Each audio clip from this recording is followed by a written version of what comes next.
Wait, what is happening? Oh my gosh, look at them go! Hey guys, imagine this. You give one game idea to 5 of the smartest AIs on the planet and tell them, build it from scratch. No templates, no assets, just code. That's exactly what we did with GPT-5, Lovable, Youware, Grok 4, and Gemini 2.5 Pro. The challenge? Create a full game inspired by Clash Royale and War Inc. Rising. Here's the prompt we gave them. We play as the blue team at the bottom of the map with a main fort in the center. From that fort and from every extra barrack we build, our soldiers start marching upward toward the enemy. Every second, the elixir bar fills by 1 point up to 10. It's your currency to place new barracks or even tank factories. The map is divided into tiles, all neutral gray at first. As soldiers walk over them, they turn blue. Enemy tiles turn red. If both sides meet, the tile flashes yellow until one side wipes out the other. The goal? Destroy the enemy fort before they destroy yours. Soldiers shoot up to 2 tiles ahead and fight hand-to-hand when close. Tanks move slower, but have 5-tile range and heavy damage. Artillery towers rain long-range fire and explosions across the battlefield. The whole vibe is clean, box-based, colorful. A voxel-style war zone that feels alive. We gave this exact same prompt to every AI. No hints, no edits, and watched how each one imagined, structured, and coded the game. Let's get started.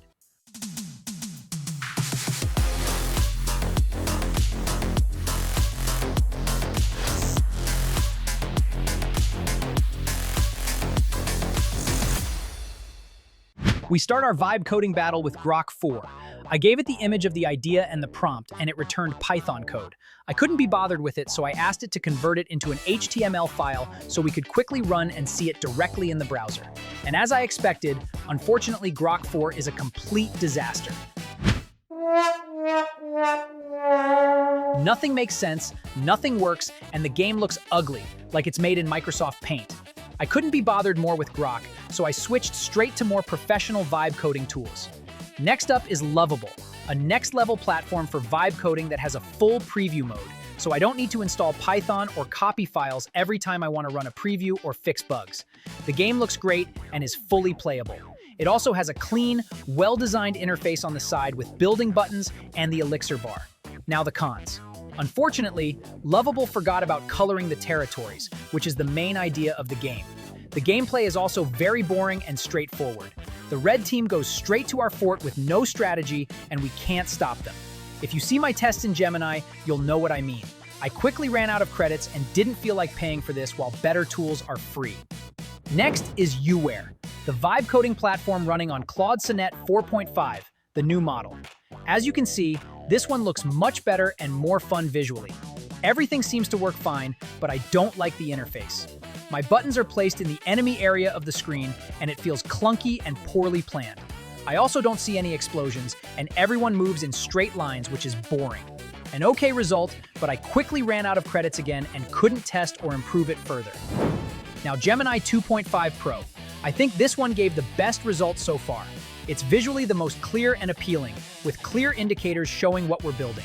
It includes explosions, artillery towers, and the gameplay feels balanced. I had a lot of fun playing this one and actually won. I'll speed it up so you can see how it went. As you can see here, we have a full strategy.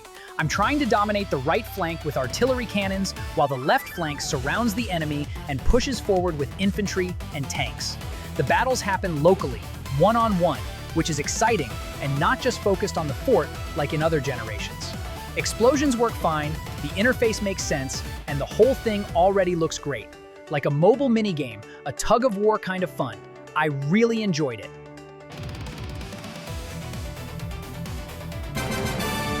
Finally, ChatGPT-5, the flagship model from OpenAI. Another solid effort with a clearly working game. Everything seems to function properly, but again, the interface is poorly designed with buttons at the top of the screen near enemy territory. It's missing explosions, and again, everyone just marches straight to my fort.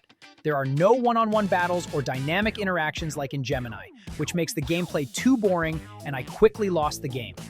So that's it, guys. And now, you decide which AI nailed it. If you liked what you saw, hit subscribe, drop a comment with which AI you think won this challenge, and tell us which AIs we should test next. Oh, that explosion was massive!